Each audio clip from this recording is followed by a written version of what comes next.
안녕하세요 여러분. 드디어 돌아온 윤쌤이 이제 디딤 영상을 올려보려고 합니다. 너무 늦은 거 아닌가 싶은데 그래도 우리 같이 복습할 친구들 같이 복습하면서 선생님 빨리빨리 이렇게 디딤 영상 업로드 할 테니까 예습하고 싶은 분들은 조금 기다렸다가 이제 올라오는 영상 보시면서 예습하시고 공부 이어가시면 좋을 것 같아요. 적어도 우리가 이제 중간고사가 한 달, 좀 남았습니다. 다음 시험을 위해서 조금 공부 한번 열심히 해본다는 마음으로, 한번 가보도록 하겠습니다. 자, 오늘은 첫 시간이자, 이제, 우리가 도형의 방정식, 처음 이제 들어갈 부분인데요. 이 도형의 방정식 들어가면서 선생님이랑 조금 먼저 할 이야기가 있어서 먼저 그거를 좀 짚고 넘어가도록 하겠습니다. 이거는 뭐 우리 교과서에 있는 내용은 아니지만 여러분들이 이 내용을 조금 이해하고 들어가시면 이 도형의 방정식을 이해하는데 도움이 많이 될 것 같아요. 우리가 그 논증기하라고 하는 기하를 다루는 어떤 수학의 학문의 한 분야가 있고요. 그리고 해석기하라고 하는 또 다른 학문의 한 분야가 있습니다. 이제 논증기하와 해석기하를 좀 비교해 볼 거예요.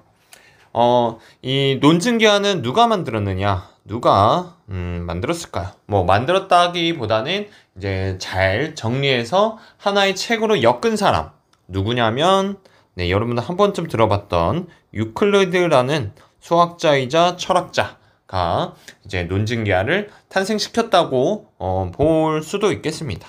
언제쯤에 이거에 논증기하가 있었느냐? 진짜 오래전이거든요. 기원전 300년경이니까 그러니까 지금으로부터 따지면은 한 2300년 전쯤인 거죠. 그러니까 이게 약간 수학과 어떤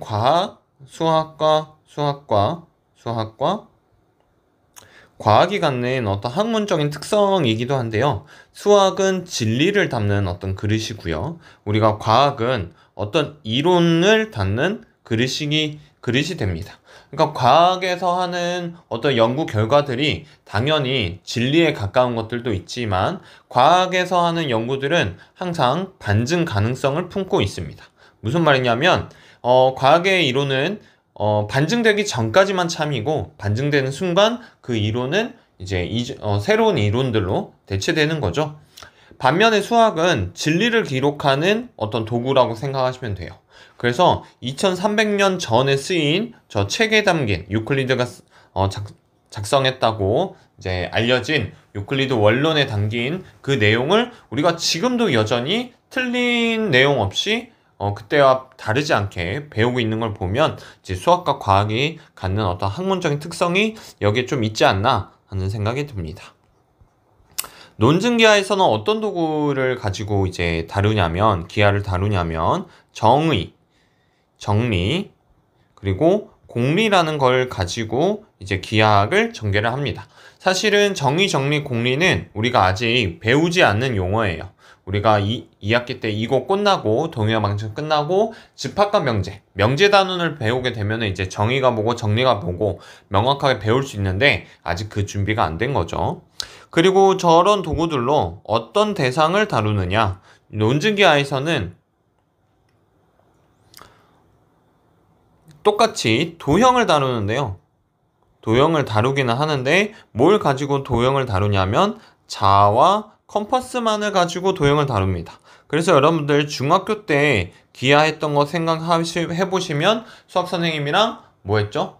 자랑 컴퍼스 가지고 뭐 작도하고 이런 거 했었죠? 그게 다 논증기하의 어떤 일부 아니면 논증기하가 발전된 과정 뭐 그런 내용으로 생각해 주시면 되고요. 반면 해석기하는 유클리드가 아니고 이제 데카르트가 창시했다고 우리가 평가됩니다. 언제쯤이냐면 17세기쯤이에요. 그러니까 이 기원전 300년경과 17세기 거의 2000년이 떨어져 있죠. 2000년 이후에 데카르트가 해석기하를 창시함으로써 수학의 발전 또 과학, 물리학 특히 물리학의 발전을 이룩했다고 평가를 지금 받고 있어요. 어떤 도구를 쓰냐면 우리가 여기에서는 좌표를 씁니다. 좌표 평면을 데카르트가 도입했다고 알려져 있죠. 그리고 방정식과 대수를 통해서 뭘 나타내는 거예요? 그쵸, 도형을 나타내는 거예요. 그래서 여기에서는 똑같이 도형을 나타내는데 좌표 평면과 그리고 그걸 이용한 그래프로 뭘 나타내는 거야? 도형을 나타냅니다. 그래서 도형을 다룬다는 어떤 큰 시각은 같은데 그거를 좌표로 다룰 거냐 아니면 이런 정의, 정리, 공리, 자와 컴퍼스로 다룰 거냐 요런 차이가 있고 여러분들한테 이 좌표 도형의 방정식 단원에서 여러분들한테 아주 크게 많이 요구하는 것은 여러분들 너네가 얘를 왔다리 갔다리를 잘 할 수 있니? 좌표 평면으로 나타내어진 걸 뭐 정리 이런 증명을 할 수 있니? 뭐 이렇게 증명의 도구로 활용할 수 있니? 뭐 이러면서 왔다리 갔다리 하는 거를 굉장히 많이 할 거고요. 부연 설명을 하자면 해석기하는 대수와 기하를 통합한 학문이라고 생각할 수 있어요. 그래서 여러분들한테 계속 이걸 요구할 거예요. 어떤 도형이 있을 때 얘를 대수로 바꿔봐. 어떤 대수적 식이 있을 때 이걸 도형으로 바꿔봐 하는 거를 굉장히 많이 하는 것이 이 도형의 방정식 단원에서의 우리의 목표다 라고 정리하고 넘어가면 될 것 같아요. 자, 예를 한번 들어볼까요? 예를 들면요, 원을 논증기하에서는 어떻게 표현할까요? 원을 논증기하에서는 한 점으로부터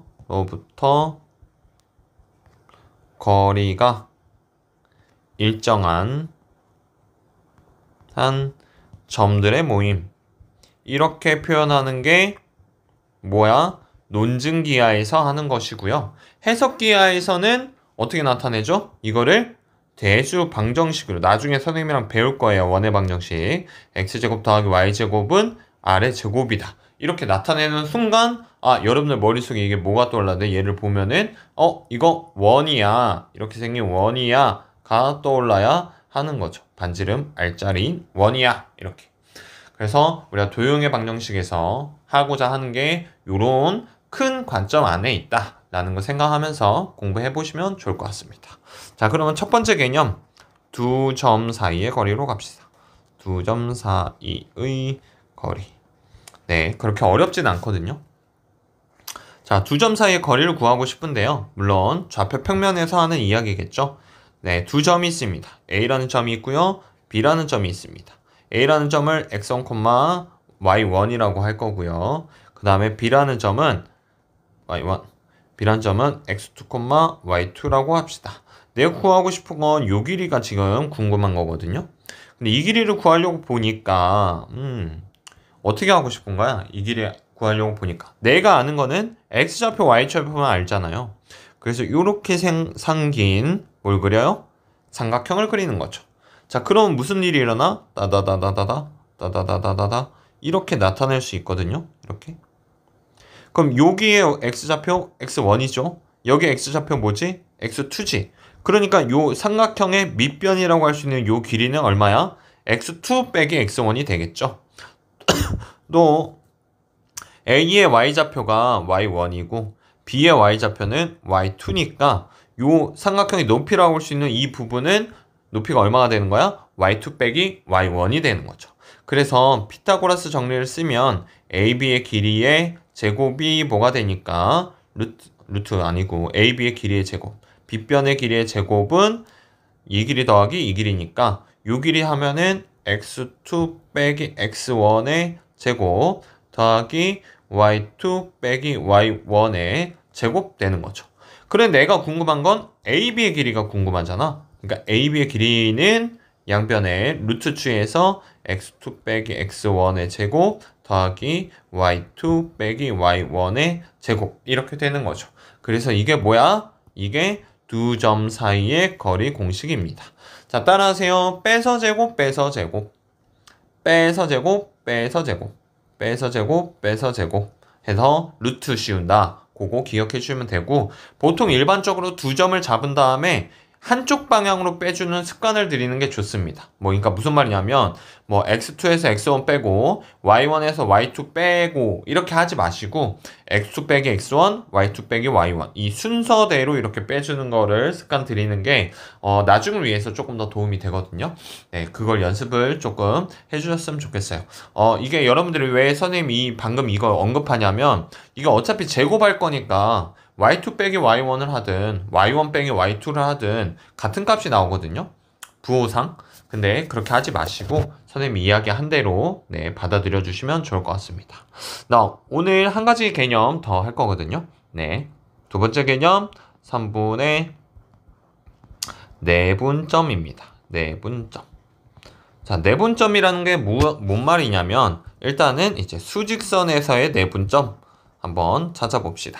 수직선에서 내분점이 무슨 말이냐면 두 점이 이렇게 있어요. 두 점 A부터 B까지 있는데 여기에 가운데 점을 띵 찍어가지고 P라는 점을 했더니 이 따다다다다다 AP 대 따다다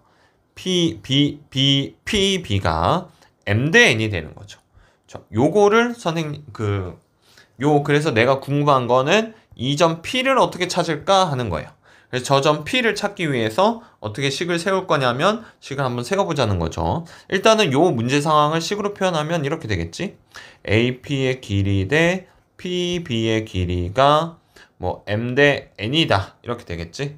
그래서 저 점 P를 찾기 위해서 저거를 똑같이 쓰는 거야. AP의 길이 대 PB의 길이는 하는데 A라는 점의 X좌표가 수직선 위에서 좌표가 X1 얘를 X2라고 하고 얘를 뭔지 모르니까 X라고 해봅시다.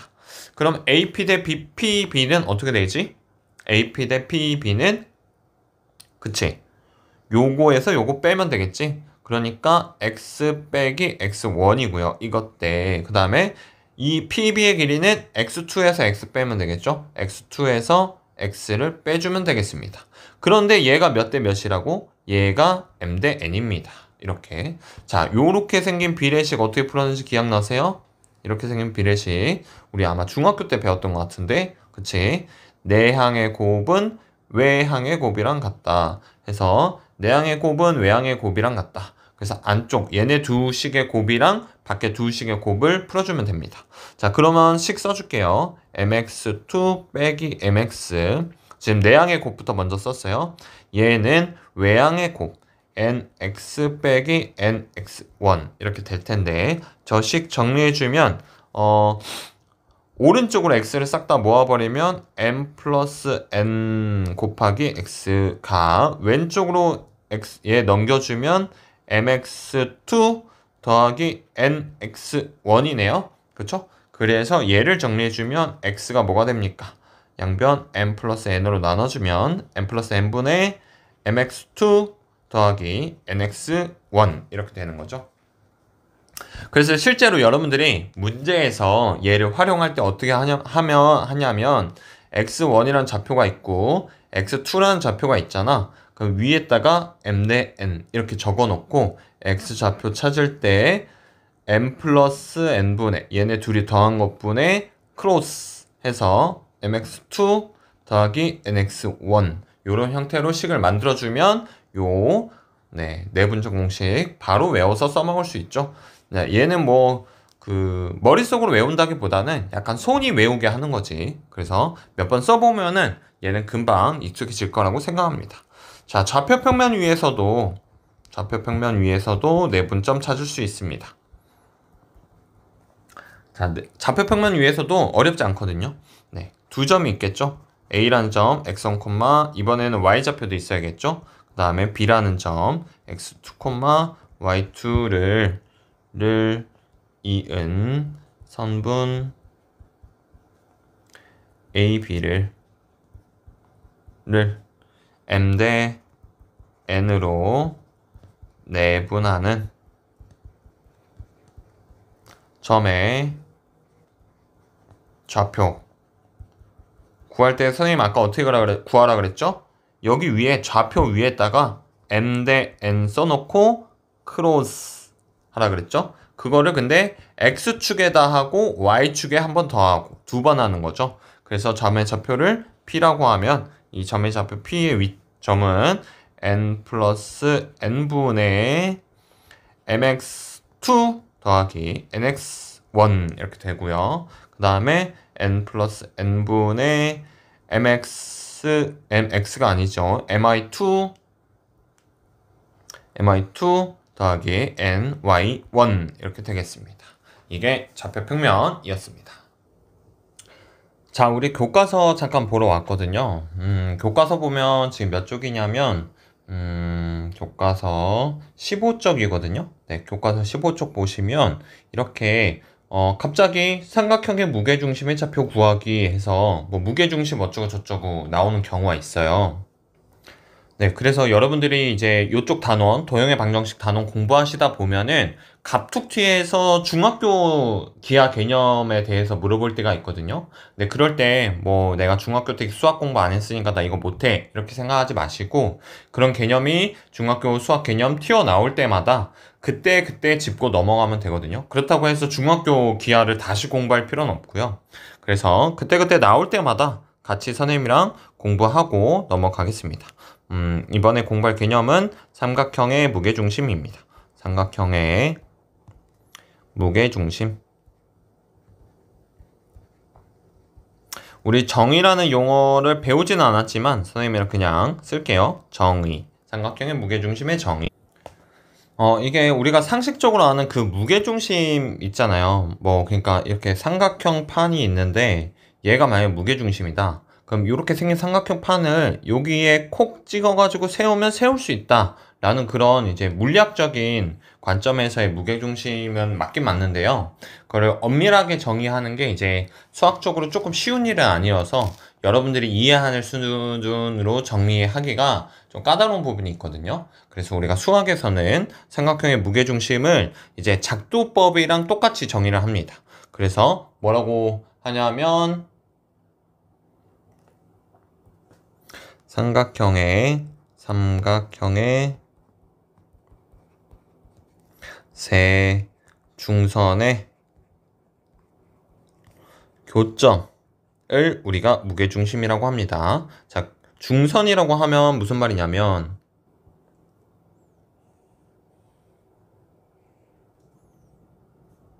네, 이렇게 생긴 삼각형이 있을 여기가 이제 무게중심이다. 그럼 이렇게 이었을 때 조금 이동해야겠다.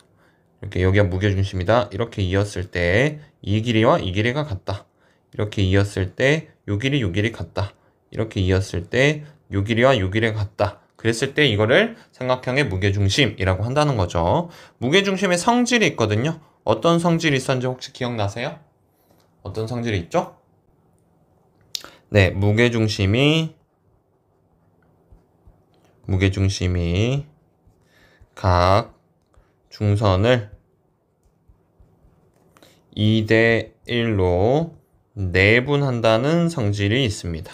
무슨 말이냐면 여기가 2대 1 이렇게 생긴 이런 성질까지 있다 라는 게 무게중심이고 우리가 이제 좌표 평면에서 이제 무게중심의 좌표를 얻을 수가 있거든요. A, X1, Y1 이거는 여러분 교과서 한번 보고 한 번 더 확인해 보시고요. 요거 무게중심 좌표는 기억하기는 쉬워요. 그래서 한번 기억해 두시는 게 좋고 이 무게중심을 찾을 때 이 삼각형의 무게중심의 성질을 이용하게 됩니다. 이거의 세 점의 무게중심. 이제 세 점을 이은 삼각형의 무게중심이라고 하는 게 좀 더 명확하겠죠? 그래서 무게중심 주의는 간단합니다. 세 점의 산술평균이라고 생각하면 돼요. 무슨 말이면 x1 더하기 x2 더하기 x3 이거 평균 구하려면 어떻게 해야 돼? 3으로 나눠야겠죠? 그래서 3분의 y1 더하기 y2 더하기 y3 이렇게 무게중심의 좌표 구할 수 있다라는 것까지 언급을 하면서 오늘 첫 개념 강의 마치겠습니다. 다음 시간에 만나요. 안녕.